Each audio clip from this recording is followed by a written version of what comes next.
नमस्कार दोस्तों। क्या पति पत्नी को एक साथ भोजन करना चाहिए? क्या होता है जब कोई स्त्री पति से पहले भोजन करती है? इस विषय में श्री कृष्ण ने देवी सत्यभामा को बहुत ही महत्वपूर्ण ज्ञान दिया है, जिसे आपको अवश्य सुनना चाहिए। दोस्तों, एक समय की बात है, देवी सत्यभामा एक दिन भगवान श्री कृष्ण के पास आईं। उनके मुख पर जिज्ञासा और मन में किसी प्रश्न की छाया थी।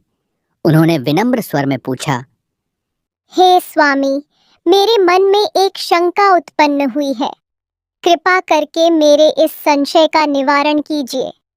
भगवान श्री कृष्ण ने मुस्कुराकर उत्तर दिया, हे प्रिय, तुम्हारे मन में जो भी प्रश्न हो, निसंकोच होकर पूछो। तुम्हारी हर शंका का समाधान करना मेरा कर्तव्य है।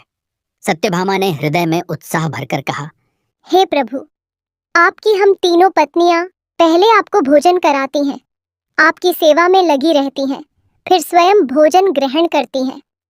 मैं यह जानना चाहती हूँ कि विवाह के बाद पति पत्नी को कैसे रहना चाहिए।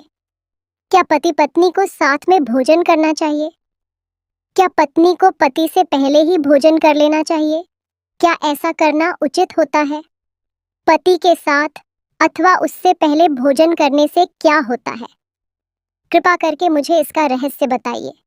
क्यों संसार में अनेक स्त्रियां ऐसी भी हैं जो किसी कारणवश पति से पहले ही भोजन कर लेती हैं? उन्हें क्या करना चाहिए? श्री कृष्ण सत्यभामा की गंभीर जिज्ञासा सुनकर हल्के से मुस्कुराए। बोले, हे सत्यभामा, समस्त मानव जाति के कल्याण हेतु तुमने बहुत महत्वपूर्ण प्रश्न पूछा है। तुम्हारे प्रश्न का उत्तर तुम्हें एक पौराणिक कथा से मिलेगा। रानी सुदेवा की कथा सुनने से तुम्हारे सभी संदेह दूर हो जाएंगे। सत्यभामा की आंखों में जिज्ञासा चमकी। उन्होंने आदरपूर्वक पूछा, हे प्रभु, यह रानी सुदेवा कौन थी? उनका आचरण कैसा था? कृपया मुझे उनके विषय में बताइए। मेरा मन जानने को व्याकुल है। श्री कृष्ण ने सहमति में सिर हिलाया और बोले, हे सत्यभामा, तुम्हारे आग्रह पर आज मैं तुम्हें रानी सुदेवा की कथा सुनाता हूँ। इस प्राचीन कथा को ध्यानपूर्वक सुनो। इसमें तुम्हारे सभी प्रश्नों के उत्तर छिपे हैं।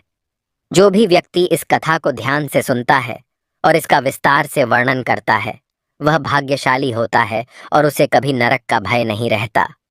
सत्यभामा ने आनंद से कहा, हे स्वामी, मैं अवश्य इस कथा को मन लगाकर सुनूंगी। कृपा कर अब आप कथा प्रारंभ करें। श्री कृष्ण ने कथा आरंभ की। प्राचीन काल में कोसल देश की राजधानी अयोध्या में महाराज इक्ष्वाकु राज्य करते थे। इक्ष्वाकु धर्मपरायण, गुणवान, चरित्रवान और अत्यंत कुशल सम्राट थे। उनका विवाह काशी के नरेश की कन्या सुदेवा से हुआ था। सुदेवा सत्यनिष्ठा थीं, सद्गुणों से परिपूर्ण, उत्तम चरित्र वाली और महान पतिव्रता थीं। राजा इक्ष्वाकु बड़े पुण्यात्मा थे। उन्होंने अनेक यज्ञ किए, मंदिर, देवालय बनवाए, सरोवर खुदवाए और सुंदर उपवन लगवाए। प्रजा के सुख हेतु तथा संत महात्माओं की रक्षा हेतु वे सदा तत्पर रहते थे। राज्य में सर्वत्र सुख शांति थी। अयोध्या नगरी से कुछ ही दूर एक घना जंगल था। उस जंगल में एक विकराल जंगली सूअर अपने परिवार सहित रहता था। वह सूअर आकार में विशाल और रूप में अत्यंत भयंकर था। आसपास के ग्रामीण उस क्रोधी वराह से बहुत भयभीत रहते थे। कोई भी उस जंगल के रास्ते से गुजरने का साहस नहीं करता था, क्योंकि सूअर के आतंक का साया हमेशा मंडराता था।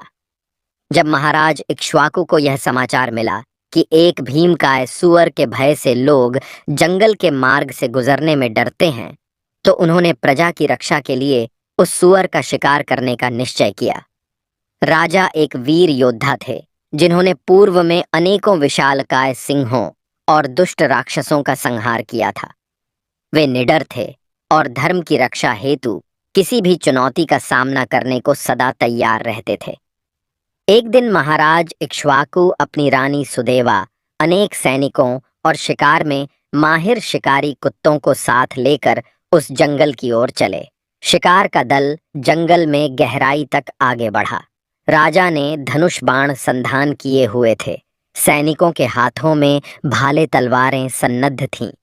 सम्राट इक्ष्वाकु के मन में दृढ़ संकल्प था कि आज प्रजा को डराने वाले उस भयंकर वराह से हमेशा के लिए मुक्ति दिलानी है। उधर जंगल के अंदर उस विशालकाय सुअर ने दूर से राजा दल की आहट पाई। पेड़ों के झुरमुट के पार से अस्त्र शस्त्रों की चमक दिखी और घोड़ों के टापों की आवाज गूंजी।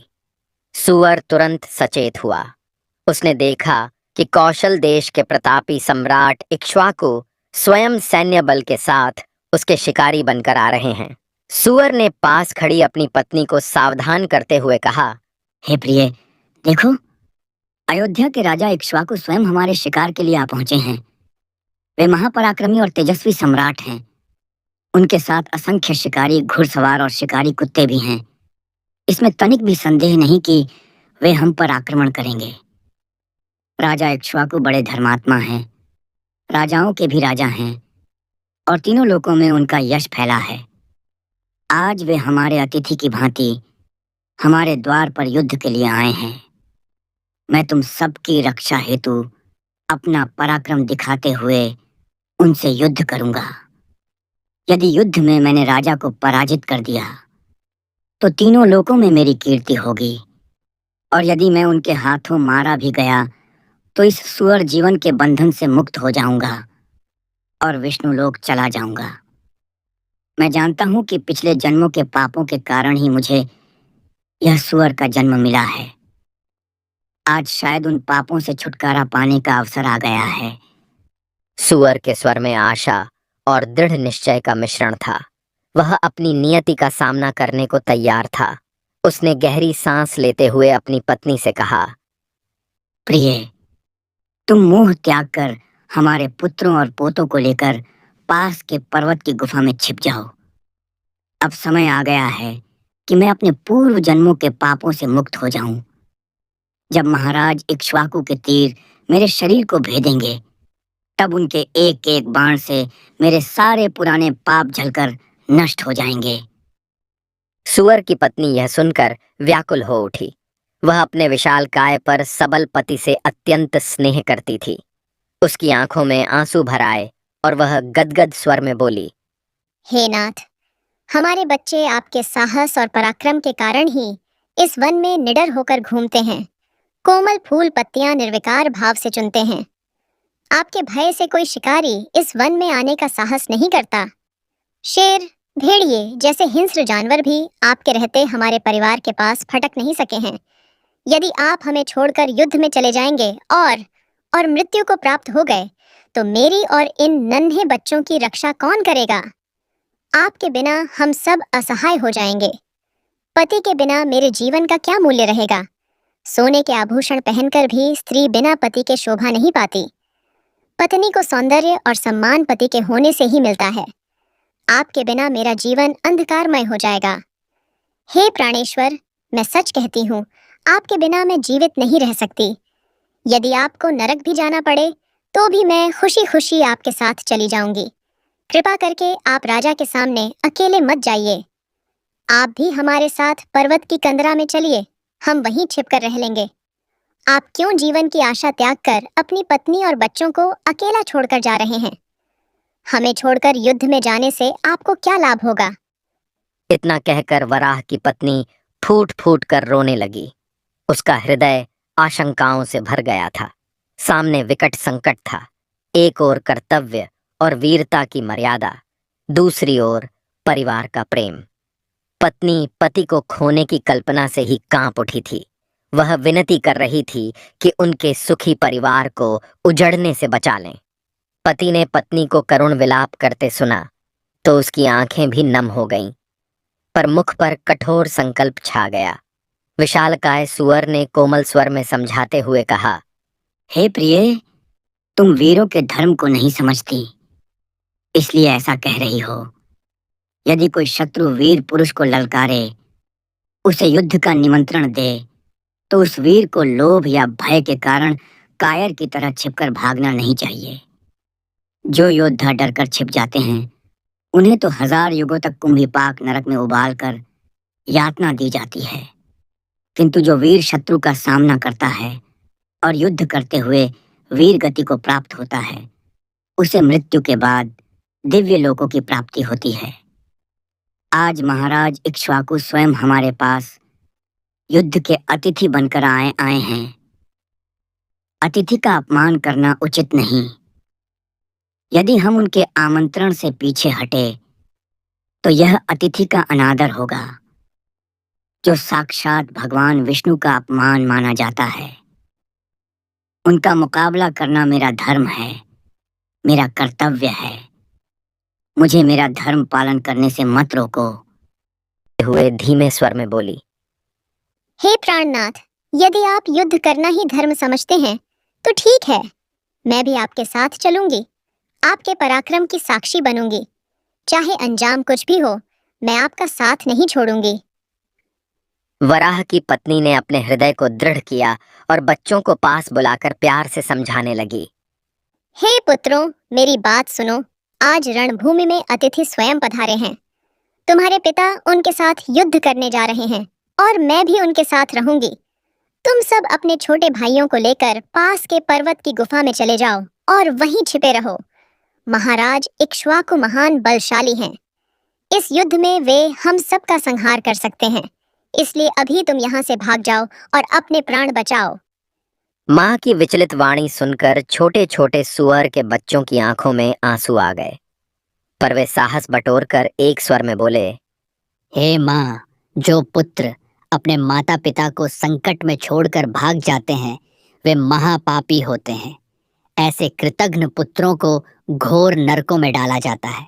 जो निर्दयी संतान अपनी माँ का दूध पीकर बड़ी हुई लेकिन मुसीबत में माँ को छोड़ भाग जाए, या जो पुत्र अपने पिता को विपत्ति में घिरा देख पीठ दिखा दे, वह मरने के बाद कीड़ों से भरे दुर्गंधपूर्ण नरक में गिरता है।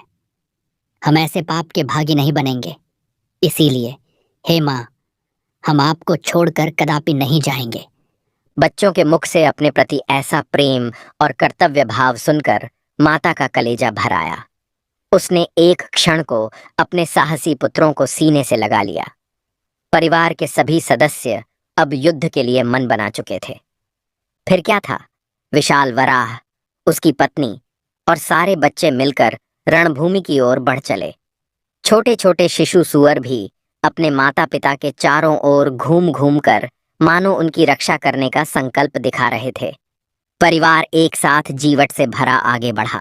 उधर महाराज इक्ष्वाकु भी अपनी सेना सहित उस स्थान पर पहुंच चुके थे जहां सामने ही वराह परिवार खड़ा था। राजा इक्ष्वाकु ने जंगली सुअरों के झुंड को सामने देखकर अपने श्रेष्ठ योद्धाओं को संकेत किया। अनेक बलवान सैनिक तलवार और भाले लेकर सुअरों का शिकार करने हेतु आगे बढ़े। दोनों ओर से भयानक युद्ध छिड़ गया। चारों ओर धूल और रक्त की रंगत फैल गई। सुअर अपने नुकीले दांतों से सैनिकों पर आक्रमण करते, उनके शरीरों में गहरे घाव कर डालते। सैनिक अपने भालों से सुअरों को बेधते, तलवारों से प्रहार करते। चीख पुकार और गर्जनाओं से जंगल कांप उठा। सुदेवा रानी अपने रथ से यह सब दृश्य भयभीत होकर देख रही थीं। एक ओर उनके पति धर्म युद्ध कर रहे थे, दूसरी ओर एक पूरे परिवार के विनाश की गाथा उनकी आंखों के सामने खुल रही थी। कुछ ही देर में कई छोटे सुअर इस संग्राम में कटकर गिर पड़े। अनेक घायल तड़प रहे थे। उधर राजा इक्ष्वाकु के भी कई सैनिक मारे गए और कई घायल होकर पीछे हटे। युद्ध भीषण था, मानो प्रतिशोध और कर्तव्य आमने सामने टकरा रहे हों। अंततः अब युद्ध भूमि में केवल वही विशाल वराह, उसकी पत्नी और 5-7 जीवित बच्चे ही शेष रह गए। अपने अधिकांश पुत्रों को मृत देखकर सुअर की पत्नी का हृदय चकनाचूर हो गया। आंखों के सामने अपने बच्चों के निढाल शरीर पड़े थे। भय और शोक से व्याकुल होकर वह अपने पति को एक बार फिर विनती करने लगी। हे नाथ, हमारे प्रायः सभी बच्चे मारे जा चुके हैं। अब बचे हुए इन नन्हे बालकों को लेकर हमारे साथ कहीं दूर चलिए, नहीं तो हमारा पूरा वंश नष्ट हो जाएगा। यह कहते कहते उसकी आवाज कांप गई। एक माँ का हृदय अपने बाकी संतानों को बचाने के लिए गुहार लगा रहा था। वह चाहती थी कि पति अब भी अपना निर्णय बदल दे और इन शेष बच्चों के खातिर जीवन दान मांग ले। लेकिन वीर वराह का निश्चय अटल था। वह बोले, हे प्रिय, कहते हैं दो शेरों के बीच एक सुअर निर्भय होकर पानी पी सकता है, पर दो सुअरों के मध्य एक शेर पानी नहीं पी सकता। हमारी जाति में ऐसा अनुपम बल है कि बड़े बड़े वीर भी हमसे भय खाते हैं। यदि मैं इस समय मृत्यु के भय से पीठ दिखाकर भाग गया तो हमारी सुअर जाति की कीर्ति मिट्टी में मिल जाएगी। मैं ऐसा कलंक अपने कुल पर नहीं लगने दूंगा। तुम इन शेष बच्चों को लेकर यहाँ से दूर किसी सुरक्षित स्थान पर चली जाओ। उनके साथ सुखपूर्वक जीवन बिताने का प्रयास करो। मेरा कर्तव्य है कि अंतिम क्षण तक युद्ध करूं। वराह की पत्नी ने पति की आंखों में झांक कर देखा। वह जान गई थी कि अब उन्हें रोकना असंभव है।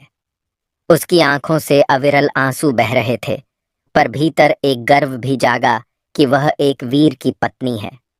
वह कांपते होंठों से बोली, हे नाथ, आपसे मैं अपार प्रेम करती हूँ। विवाह के बाद से आज तक आपने मेरा मान सम्मान रखा, प्रेम दिया, साथ निभाया और हर संकट से मेरी रक्षा की। आप जैसे पति के स्नेह से मेरा मन आपने सदा के लिए जीत लिया है। मैं आपसे अपना मोह कभी त्याग नहीं पाऊंगी। आपसे बिछड़ना मेरे लिए असंभव है, इसलिए मैं निर्णय ले चुकी हूँ। मैं भी इन बच्चों सहित आपके समक्ष ही प्राण त्याग दूंगी, लेकिन आपको अकेला छोड़कर जीवित नहीं रहूंगी। पत्नी के शब्दों में अटूट प्रेम और दृढ़ता थी। उसने आंचल से आंसू पोंछ डाले। अब दोनों पति पत्नी कंधे से कंधा मिलाकर जीवन की अंतिम लड़ाई लड़ने को तैयार थे। इसके बाद विशाल वराह और उसकी पत्नी राजा इक्ष्वाकु की ओर बढ़े। सुअर ने भयंकर गर्जना कर सम्राट को युद्ध के लिए ललकारा। उसकी डरावनी आवाज से जंगल गूंज उठा। राजा के सम्मुख पहुंचते ही वह क्रोध से उन्मत्त वराह बिजली की फुर्ती से अपने तीखे दांतों द्वारा राजा के आगे आने वाले बड़े बड़े वीर योद्धाओं को उठाकर तिनके की भांति दूर उछालने लगा। कई पराक्रमी सिपाही उस प्रचंड शक्ति के आगे टिक नहीं सके और मृत्यु को प्राप्त हुए। अपने सैनिकों को इस प्रकार मरता देख महाराज इक्ष्वाकु को भीषण क्रोध आया। उन्होंने तुरंत अपना धनुष संभाला और तीव्र गति से एक बाण खींचकर उस महावराह पर छोड़ दिया। तीर संधान होते ही सनसनाता हुआ बाण आकर वराह के बलशाली शरीर में गहरे तक धंस गया। विशाल वराह एक कराह के साथ भूमि पर गिर पड़ा, किंतु राजा रुके नहीं। वे आगे बढ़कर और प्रहार करने लगे। कुछ ही क्षणों में महाराज इक्ष्वाकु ने उस सुअर का अंत कर दिया। वराह ने आखिरी सांस ली और शांत हो गया। उसके प्राण देह त्याग कर मुक्त हो गए। मरते ही उस योद्धा वराह की आत्मा मानो पाप बंधनों से छुटकारा पाकर विष्णु लोक को प्रस्थान कर गई। इधर सुअर के धराशायी होते ही राजा के बचे हुए सैनिकों ने उसकी पत्नी की ओर रुख किया। क्रोध में भरे सैनिक हाथों में भाले लिए उसकी पत्नी को मारने के लिए लपके। वे उस सुअरनी को भी उसी स्थान पर खत्म कर देना चाहते थे ताकि भय का जड़ से अंत हो जाए। अपने पति को मृत्यु को प्राप्त होते और शेष बच्चों को खतरे में घिरा देख वराह की पत्नी ने तेजी से अपने बच्चों के सामने एक ढाल की तरह खड़े होते हुए चिल्लाकर कहा, बच्चों, जब तक मैं यहाँ खड़ी हूँ तुम लोग तुरंत भाग जाओ। सबसे बड़े बेटे ने माँ की बात सुनी, पर पीछे हटने से इनकार करते हुए बोला, हे माता, अपने प्राणों की रक्षा के लिए मैं आपको मरने के लिए अकेला छोड़कर कैसे भाग सकता हूँ। यदि मैंने ऐसा किया तो मुझसे बढ़कर धिक्कार योग्य कोई नहीं होगा। मैं युद्ध में शत्रु को पराजित करूंगा। आप बाकी भाइयों को लेकर यहाँ से दूर चली जाइए। माँ की आंखें भरा आईं। वह चिल्लाई, नहीं पुत्र, मैं महापापिनी बनकर तुम्हें अकेला छोड़कर कैसे जा सकती हूँ। बात पूरी होने से पहले ही राजा के सैनिक उन तक आ पहुंचे और अपने भालों तलवारों से प्रहार करने लगे। रणभूमि में एक नया विकराल दृश्य आरंभ हो गया। वराह का सबसे बड़ा बेटा आगे बढ़कर सेनानियों से भिड़ गया। छोटे से शरीर में असीम साहस भरकर उसने अनेक सैनिकों को घायल किया। कुछ को अपने दांतों से मार गिराया। कुछ पल को वह अदम्य साहस दिखाता रहा। अंत में महाराज इक्ष्वाकु स्वयं आगे आए। राजा ने एक ही प्रबल प्रहार में उस वीर बाल वराह को भी मौत की नींद सुला दिया। जैसे ही अपने पुत्र को निर्जीव भूमि पर गिरा देखा, वराह की पत्नी की करुणा क्रोध में बदल गई। घायल शेरनी की तरह वह भीषण क्रोध से भर उठी और पूरी शक्ति से युद्ध करने लगी। वह सैनिकों पर झपटती, अपने दांतों से एक एक पर घातक वार करती। कई सैनिकों को उसने भी मार डाला। जिनके बच्चे मर चुके थे, उस मादा के मन में अब खोने को कुछ शेष नहीं था। वह प्रतिशोध और दुखाक से उन्मत्त हो उठी थी। रानी सुदेवा ये सब आंखों से देख रही थीं। उनका हृदय द्रवित भी था और विचलित भी। राजा के धर्म के सम्मुख वे हस्तक्षेप नहीं करना चाहती थीं, पर उस सुअर्णी का प्रचंड शोक और क्रोधमय हिम्मत देखकर रानी के मन में उसकी पीड़ा के प्रति करुणा उमड़ आई। उन्होंने देखा कि राजा की सेना की एक एक टुकड़ी उस मादा सुअर को घेरने बढ़ रही है, फिर भी राजा स्वयं पीछे खड़े हैं। सुदेवा से रहा न गया। उन्होंने महाराज इक्ष्वाकु से कहा, हे महाराज, वह सुअर्णी आपकी सेना के इतने सैनिकों को मारती जा रही है। आप आगे बढ़कर उसका वध क्यों नहीं कर देते? शीघ्र इसे रोकिए, नहीं तो और जाने जाएंगी। राजा इक्ष्वाकु ने गंभीर स्वर में उत्तर दिया, हे प्रिय, वह एक स्त्री है और मैंने प्रतिज्ञा की है कि मैं किसी स्त्री का वध अपने हाथों से नहीं करूंगा। न ही मैं किसी सैनिक को यह अधर्म करने की आज्ञा दे सकता हूं। स्त्री को मारना महापाप है। मैं इससे भयभीत हूं, इसलिए उस सुअर्णी को न स्वयं मार रहा हूं, न अपने सिपाहियों को स्पष्ट आदेश दे रहा हूं। राजा स्त्री हत्या के पाप से डरते थे, इसलिए असमंजस में थे। इतना कहकर महाराज चुप हो गए। लेकिन उनकी सेना तो अपने साथी सैनिकों की मृत्यु का प्रतिशोध चाहती थी। अचानक राजा के एक वीर सैनिक भार्गव ने आगे बढ़कर पहल कर दी। उसने आव देखा न ताव अपने भाले से जोरदार प्रहार कर उस सुअर्णी को जख्मी कर डाला। भीषण आघात से वह मादा सुअर तड़पकर जमीन पर गिर पड़ी। उसके मुंह से कराह निकली और वह मूर्छित हो गई। दूर खड़ी रानी सुदेवा ने देखा कि घायल सुअर्णी जमीन पर गिरी है और दर्द से लंबी लंबी सांसें ले रही है। सुदेवा का कोमल हृदय उस मरणासन्न जीव की हालत देखकर दया से भर गया। युद्ध की आग कुछ देर पहले तक धधक रही थी, पर दया भाव ने मानो रानी के भीतर शीतल जल जैसा ठंडक भर दिया। उन्होंने शीघ्रता से एक पात्र में स्वच्छ ठंडा जल भरवाया और अपनी दासियों की मदद से घायल सुअर्णी के पास पहुंच गईं। रानी सुदेवा ने अपने कोमल हाथों से वह शीतल जल सुअर्णी के सूखे मुख में टपकाया और शेष जल उसके घायल शरीर पर धीरे धीरे छिड़क दिया। ठंडा जल पड़ते ही अर्धमूर्छित मादा सुअर ने धीरे धीरे आंखें खोल दीं। उसकी पीड़ा कुछ कम हुई थी। धुंधली दृष्टि से उसने सामने एक सौम्य स्त्री को झुककर अपने ऊपर पानी छिड़कते देखा। दयालु रानी की आंखों में करुणा थी और स्पर्श में वात्सल्य। घायल सुअर्णी समझ गई कि यह सामने खड़ी सजल नेत्रों वाली स्त्री अयोध्या की महारानी सुदेवा है। असहनीय कष्ट से कुछ क्षण के लिए छुटकारा पाकर सुअर्णी के मुख पर कृतज्ञता छलक आई। तभी एक अद्भुत घटना घटी। उस मरणासन्न पशु ने मनुष्य की तरह स्पष्ट वाणी में बोलना शुरू किया।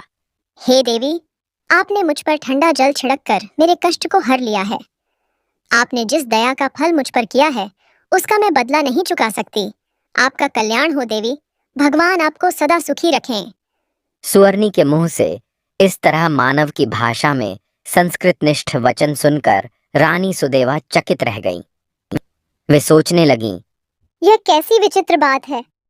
एक पशु होकर भी यह सुअर्णी मनुष्य की भांति सुंदर और शुद्ध भाषा में कैसे बोल रही है। रानी को सहसा एहसास हुआ कि यह साधारण प्राणी नहीं है। अवश्य इसके पूर्व जन्म का कोई रहस्य है। सुदेवा ने स्निग्ध स्वर में पूछा, हे भद्रे, तुम कौन हो? तुम्हारा आचरण अत्यंत विलक्षण है। पशु होकर भी तुम मनुष्य की वाणी में बात कर रही हो। कृपया मुझे अपने पूर्व जन्म की कथा सुनाओ। आखिर किस कारण तुम्हें सुअरनी की योनि में जन्म लेना पड़ा? सुअरनी ने एक गहरी सांस ली। उसकी आंखों में पश्चाताप की छाया थी। वह धीरे से बोली, हे देवी, पहले मैं भी इंसान थी। मेरे पति ने पिछले जन्म में गुरुजनों का अपमान किया था। इसी कारण उन्हें इस जन्म में सुअर का शरीर मिला। उन्होंने तो अब अपने पापों से मुक्ति पा ली, परंतु मेरा खुद का पाप कुछ कम नहीं था। मैं आपको अपने पूर्व जन्म की कहानी सुनाती हूँ। राजा और रानी दोनों ही सुअरनी के सामने बैठ गए और सुअरनी की कहानी सुनने लगे। ध्यान से सुनिएगा। प्राचीन काल में कलिंग नाम के देश में श्रीपुर नाम का एक सुंदर नगर था। उस नगर में वसुदत्त नाम के परम विद्वान ब्राह्मण रहा करते थे। मैं उन्हीं वसुदत्त जी की पुत्री थी और मेरा नाम सुकन्या था। पूरे श्रीपुर में मुझसा सुंदर रूप वाली कोई स्त्री न थी। अपने सौंदर्य और यौवन के घमंड में मैं मतवाली हो गई थी। मेरी मुस्कान मनोहारिणी थी, किंतु रूप ने मेरे चित्त को अंधा कर दिया था। जैसे जैसे मैं सयानी होती गई, मेरे माता पिता मेरी शादी की चिंता करने लगे। मेरे यौवन को देखकर मेरी माता चिंतित रहती। एक दिन उन्होंने पिता से कहा, हे स्वामी, हमारी कन्या युवा हो चुकी है। इसका विवाह जल्द से जल्द किसी योग्य वर से कर दीजिए। इसे यथाशीघ्र इसके पति के हाथ सौंपना ही उचित है। मेरे पिता वसुदत्त ने उत्तर दिया, हे कल्याणी, मैं अपनी पुत्री का विवाह ऐसे पुरुष के साथ करूंगा जो विवाह के पश्चात मेरे घर में रह सके। सुकन्या मुझे अत्यंत प्रिय है। मैं इसे अपनी आंखों से दूर नहीं होने देना चाहता। संयोग से कुछ समय बाद शिव शर्मा नाम के एक युवा विद्वान ब्राह्मण हमारे द्वार पर आए। मेरे पिता उनकी विद्वत्ता और गुणों को देखकर बहुत प्रसन्न हुए। उन्होंने उसी समय शिव शर्मा से मेरा विवाह करने का प्रस्ताव रख दिया। शिव शर्मा जी ने सहर्ष स्वीकृति दी। इस प्रकार मेरा विवाह शिव शर्मा से हो गया और वे मेरे पिता के अनुरोध पर हमारे ही घर में रहने लगे। मेरे माता पिता अपने दामाद की विद्वता और शालीनता से बहुत प्रसन्न थे, लेकिन मैं घोर अभिमान में थी। माता पिता के लाड़ प्यार ने मुझे बिगाड़ दिया था। विवेक मुझसे कोसों दूर हो चुका था। मैंने अपनी पतिव्रता का धर्म बिल्कुल नहीं निभाया। मैं अपने पति की सेवा तो दूर, कभी चरण स्पर्श तक नहीं करती थी। उलटे मैं उन्हें तिरस्कार की दृष्टि से देखती, बात बात पर अपमान करती। मैं उन्हें नाम लेकर पुकारती, जिसके लिए घर के संस्कारों में मना किया जाता है। मैं इतना उद्दंड थी कि पति के भोजन से पहले स्वयं खा लेती थी और कई बार तो मैं अपने पति से ही कहती कि वो मुझे खाना परोस दें। मैं उनकी पत्नी होकर भी मानो रानी की तरह पेश आती थी और उन्हें नौकर सा समझती थी। अपने मन का करने को सदैव स्वतंत्र रहती। मन हुआ तो इधर उधर घूमने निकल जाती। जरा जरा सी बात पर पति को उलाहना देती, आवाज ऊंची करके बातें करती। सबसे बड़ा पाप तो मैंने यह किया कि अपने पति को कभी अपना तन मन नहीं सौंपा। मैंने कभी उन्हें पति का अधिकार नहीं दिया।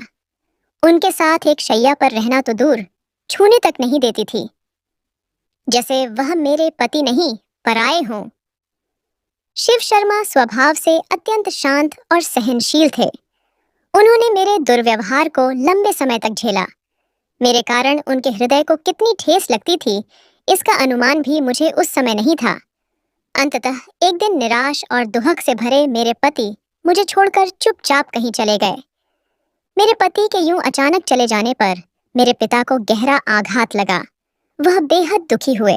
मैंने देखा उस दिन पिता का चेहरा शर्म और क्रोध से लाल था। वह मेरी माता से कह रहे थे, हे प्रिय, देखो हमारे दामाद शिव शर्मा हमारी इस दुष्टा पुत्री को छोड़कर चले गए हैं। हमारे घर के साथ यह अनर्थ हो गया। सारा दोष हमारी बेटी का है। दामाद तो बड़े गुणवान थे। मैं क्या जानता था कि हमारी सुकन्या इतनी दुर्व्यवहारी और कुल कलंक निकलेगी। माता ने भी दुखी होकर कहा, हे नाथ, बेटी आपके लाड़ प्यार से ही बिगड़ी है। आप इसे रोके रहे, पति के घर नहीं भेजा, इसी कारण इसकी यह दशा हुई। कहते हैं कि विवाहिता कन्या को पिता के घर नहीं रखना चाहिए। मायके में रहकर वह मार्ग से भटक सकती है। हमारी बेटी ने पाप का रास्ता पकड़ लिया है। अब आपको ही कोई कड़ा कदम उठाना होगा। हमारी लड़की पापिनी बन गई है। इसका त्याग कर इसे इसके पति के पास ही भेजना होगा, चाहे इसे अच्छा लगे या बुरा। माता के ऐसे कठोर वचन सुनकर मेरे पिता क्रोध से भर उठे। उन्होंने मुझे डांटकर कहा, हे दुष्टा, तूने हमारे कुल में कलंक लगाया है। तू दुराचारी है। तेरे ही कारण शिव शर्मा हम सबको छोड़कर चले गए। अब तू जिसके पास जाना चाहे चली जा, या जहां तेरा पति हो वहीं जा, पर इस घर में तेरा स्थान नहीं है। पिता के मुख से ऐसे वचन सुनकर मैं सन्न रह गई। मुझे पहली बार अपने कर्मों पर ग्लानि होने लगी, पर बहुत देर हो चुकी थी। मैं रोती हुई अपना घर छोड़कर निकल पड़ी। बाहर समाज में लोगों ने मुझे और भी तिरस्कार किया। कोई मुझे कुलटा कहकर पुकारता, कोई पापिनी। उधर मेरा मन पछतावे से भर चुका था। मुझे समझ नहीं आ रहा था कहाँ जाऊं। अंततः मैंने निश्चय किया कि अपने पति शिव शर्मा को ढूंढूंगी और उनसे क्षमा मांगूंगी। मैं एक शहर से दूसरे गांव भटकती हुई आखिरकार जंगल में आ गई, जहां शिव शर्मा संन्यास लेकर रहने लगे थे। एक दिन चलते चलते मैं एक छोटी सी कुटिया के द्वार पर पहुंची। भूख प्यास से मेरा बुरा हाल था। शरीर जर्जर हो चुका था। दरवाजे पर खड़े होकर मैंने कांपती आवाज में भिक्षा मांगी। उस कुटिया में से एक औरत बाहर निकली। वह मंगला नाम की स्त्री थी। मुझे देखकर उसने अंदर अपने पति को आवाज लगाई, हे स्वामी, द्वार पर एक दुखियारी दुबली पतली स्त्री भिक्षा के लिए खड़ी है। उस कुटिया के अंदर से जो पुरुष बाहर आए, उन्हें देखते ही मेरी आंखें आश्चर्य से भर गईं। वे मेरे पति शिव शर्मा ही थे।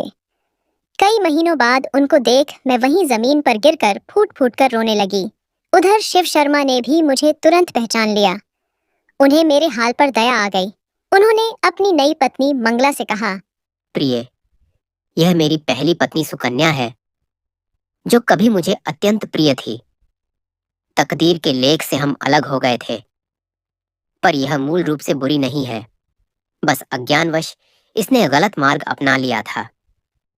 तुम इसे सम्मानपूर्वक भीतर ले आओ और आश्रय दो। पति के ऐसे वचन सुनकर मंगला ने तुरंत मुझे भीतर बुला लिया। उसने मुझे ढांढस बंधाया, पहनने के लिए वस्त्र दिए, भोजन करवाया। वह मेरे प्रति कोई ईर्ष्या या द्वेष न रखकर बड़े प्रेम से पेश आई।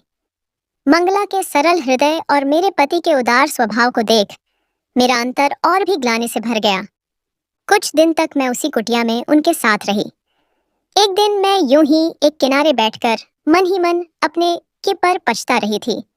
मैं सोच रही थी कि मंगला कितनी सच्चरित्र और मधुर स्वभाव की है और मैं कितनी नीच वृत्ति की रही। मैं अपने पति के योग्य कभी रही ही नहीं, जबकि मेरे पति और उनकी नई पत्नी कितने भले हैं, जो मेरे जैसे अपराधिनी को भी सहारा दे रहे हैं। ये विचार आते ही मेरी आत्मग्लानि हृदय में तीक्ष्ण शूल की भांति चुभने लगी। मेरा सिर दर्द और चिंता से फटा जा रहा था। अत्यधिक चिंता और शोक के कारण उसी क्षण मेरे हृदय ने साथ छोड़ दिया। सीने में जोर का दर्द उठा और मैं वहीं धरती पर गिर पड़ी। उसी पल मेरे प्राण निकल गए। मेरा निधन हो गया, देवी। सुवर्णी ने भारी स्वर में आगे कहना जारी रखा। मेरी मृत्यु के बाद 2 यमदूत उस स्थान पर आए और मेरे सूखे निर्जीव शरीर से मेरी आत्मा को खींचकर यमलोक ले गए। वहां न्यायाधीश यमराज के समक्ष मेरा संपूर्ण लेखा जोखा प्रस्तुत किया गया। चित्रगुप्त ने मेरे सारे पाप पढ़कर सुनाए। यमराज ने कड़क कर कहा, दूतों, इस पापिनी स्त्री ने अपने पति का घोर अपमान किया है। यह पति से पहले भोजन करती थी, अपने पति को नाम लेकर बुलाती थी, उससे घर के काम करवाती थी, उसका तिरस्कार करती थी। ऐसा आचरण अक्षम्य है। इसे ले जाकर नरक में डाल दो। यमदूत मुझे घसीटते हुए भयंकर नरक में ले गए। वहां जो यातना मैंने सही, उसका वर्णन शब्दों में कठिन है, देवी। अंगारे उगलते अंगारों के खौलते गड्ढों में मुझे डाला गया। धधकते लोहे के पुरुष बनाए गए और मुझसे उन्हें आलिंगन करने को मजबूर किया गया। मैंने जो पति को कभी गले न लगाया, उसी अपराध के फलस्वरूप जलते हुए लोहे के पुतलों को गले लगाना पड़ा। मेरे चीखने चिल्लाने का उन निर्दयी यमदूतों पर कोई असर नहीं हुआ। मैं अनेकों वर्षों तक नारकीय यातनाएं भोगती रही। मेरी आत्मा पर पड़े अहंकार और पाप के कलुष को उन दंडों ने धीरे धीरे जलाकर भस्म किया। आखिरकार जब नरक में अपने पापों की पूरी सजा भुगत चुकी, तब यमराज ने मुझे पशु योनि में जन्म देने का निर्णय सुनाया। उन्होंने मुझे मनुष्य शरीर के योग्य नहीं समझा। मेरे कर्म इतने गिरे हुए थे कि मुझे सुअरनी के जन्म में इस जंगल में पटक दिया गया। इस प्रकार मेरे पाप कर्मों के कारण मुझे स्त्री से सुअरनी बनना पड़ा। देवी, कहते कहते उस स्त्री आत्मा के स्वर में गहरा पश्चाताप झलक आया। उसने विनीत भाव से रानी सुदेवा से निवेदन किया, हे देवी, मैंने आपको अपने पूर्व जन्म की संपूर्ण कथा सुना दी है। अब अंत में आपसे प्रार्थना है, कृपया मुझे इस निम्न योनि के जीवन से मुक्ति दिला दीजिए। मैंने अनेक दुख भोग लिए हैं। आपके पति सेवा के पुण्य की मुझे अत्यंत आवश्यकता है। मैंने सुना है आप जैसी पतिव्रता के पुण्य से बड़े बड़े पापियों का उद्धार हो जाता है। अपने सुखी वैवाहिक जीवन में आपने जो भी पुण्य कमाया है, कृपा कर उसका एक अंश मुझे दान दे दीजिए। आपके पुण्य के प्रभाव से शायद मेरा उद्धार हो जाए। मैं इस भयानक देह को त्याग कर मुक्त होना चाहती हूँ।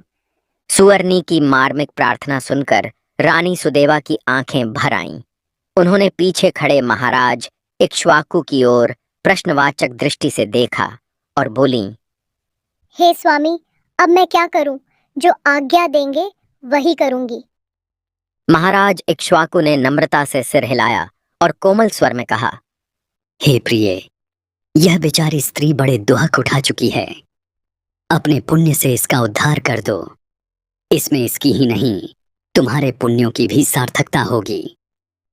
राजा की आज्ञा पाकर रानी सुदेवा ने आगे बढ़कर बड़े स्नेह से सुअरनी के पास सिर झुका दिया। उन्होंने अपने हाथ उस घायल प्राणी के सिर पर रखे और बोले, हे देवी, मैंने अपने जीवन में पति सेवा और धर्म पालन से जो भी पुण्य कमाया है, उसमें से 1 वर्ष के पुण्य का अंश मैं तुम्हें प्रदान करती हूँ। रानी सुदेवा के इतना कहते ही सुअरनी की आंखें कृतज्ञता से भर गईं। उसी क्षण मानो एक चमत्कार हुआ। उस मरणासन्न सुअरनी ने एक हल्की सांस ली और शांत हो गई। उसके प्राण देह से मुक्त हो गए। देखते ही देखते सुअरनी के स्थूल शरीर से एक दिव्य स्त्री की चमकती हुई आत्मा प्रकट हुई। वह स्वरूप अति प्रकाशमान और सुंदर था। उस दिव्य स्त्री ने हाथ जोड़कर महाराज इक्ष्वाकु और रानी सुदेवा को प्रणाम किया। उसके चेहरे पर अपार शांति और आनंद था। रानी द्वारा दिए गए पुण्य के प्रभाव से उसे पिछले जन्मों के बंधन से मुक्ति मिल चुकी थी। राजा रानी ने आशीर्वाद पूर्वक उसे सिर हिलाकर विदा किया।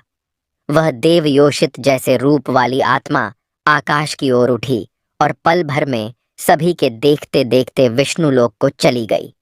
वहां ऊपर आकाश में एक उज्जवल किरण के समान वह अंतर्ध्यान हो गई।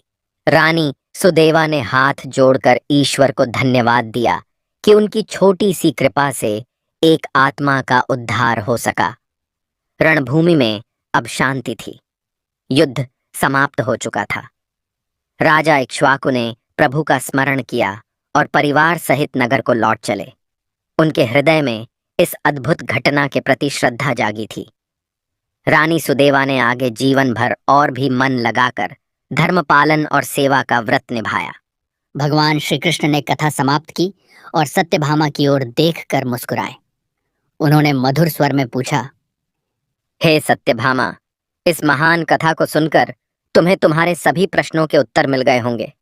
समझ गई ना शास्त्र क्या कहते हैं? सत्यभामा की आंखें नम थीं, हृदय श्रद्धा से भर उठा था। उन्होंने आदर पूर्वक भगवान के चरण स्पर्श किए और भावुक स्वर में कहा, हे स्वामी, आपने आज मुझे अत्यंत पवित्र कथा सुनाई है। मेरे सारे संदेह दूर हो गए। अब मैं समझ गई हूँ कि पत्नी को कभी भी अहंकार करके पति का अपमान नहीं करना चाहिए। उसे सदैव पति का आदर करना चाहिए। उससे पहले भोजन नहीं करना चाहिए। ऐसा करने वाली स्त्री का जीवन नरक समान हो जाता है, जैसा सुकन्या के साथ हुआ। मैं धन्य हुई प्रभु, जो आपके मुख से ऐसी प्रेरणादायक कथा सुनी। आपने मेरी शंकाओं का पूर्ण रूप से निवारण कर दिया है।